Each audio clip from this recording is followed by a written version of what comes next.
Hello বন্ধুরা, এটা হচ্ছে আমাদের টলিগঞ্জ কলকাতার শান্তিপল্লী পূজা সমিতি, যেখানে আমি একজন সদস্য হিসাবে দায়িত্ব পালন করে আসছি।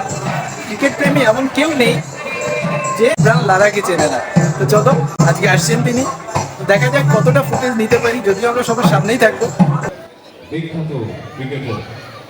এই দেখো বন্ধুরা, ইনি হচ্ছেন সেই আমাদের বিশ্ববিখ্যাত ব্রায়ান লারা, যিনি ওয়েস্ট ইন্ডিজের একজন তারকা প্লেয়ার তো অবশ্যই, তথা এক কথায় ক্রিকেট লেজেন্ডও বলা যেতে পারে। যাই হোক, তিনি আস্তে আস্তে আমাদের প্যান্ডেলে প্রবেশ করছেন। যতটা সম্ভব হয় তাকেই মেন ফুটেজে রাখার চেষ্টা করছি। তো ঠিক আছে বন্ধুরা, চলো দেখা যাক।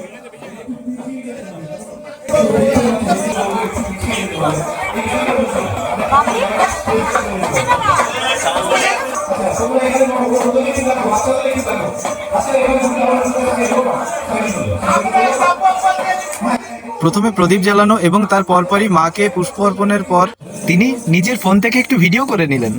নিঃসন্দেহে বলা যেতে পারে স্যার খুবই আন্তরিক এবং ভালো একজন মানুষ। যদিও তিনি বাংলা বোঝেন না, তারপরেও আমাদের যে লাইভ বাউল গান চলছিল সেই বাউলদের মধ্যমণি হয়ে তিনিও কিছুক্ষণ বাউল শিল্পীদের তালে তাল মেলালেন।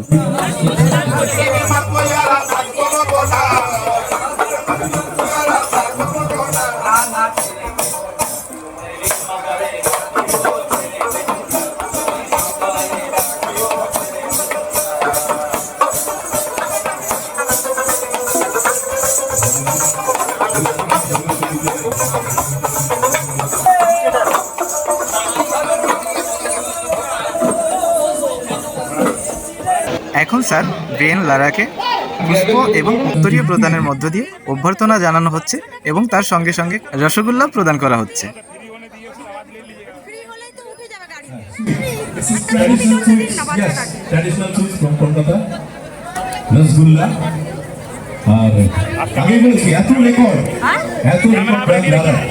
এই মুহূর্তে আমাদের শান্তিপল্লী পূজা সমিতির সিনিয়র সদস্যবৃন্দ স্যার ব্রায়ান লারাকে আমাদের দেশীয় কালচার সম্পর্কে এবং বিভিন্ন খুঁটিনাটি বিষয় তার ওপিনিয়ন জানতে চেয়েছিলেন, যেগুলো স্যার খুব সহজভাবে উত্তর করেছিলেন, যেটা আমার দ্বারা রেকর্ড করা সম্ভবপর হয়নি, যার জন্য আমি আন্তরিকভাবে দুঃখিত। কারণ প্রচণ্ড ক্রাউডি হয়ে গেছিল হুট করে। এই হচ্ছে আমাদের শান্তিপল্লী পূজা সমিতির পক্ষ থেকে দেওয়া কলকাতার ট্র্যাডিশনাল সুইটস রসগোল্লা, যেটা আমি এখনই স্যারের গাড়িতে রাখতে যাব। স্যার ব্রায়ান লারা এখনই আমাদের প্যান্ডেল থেকে বেরিয়ে যাবেন।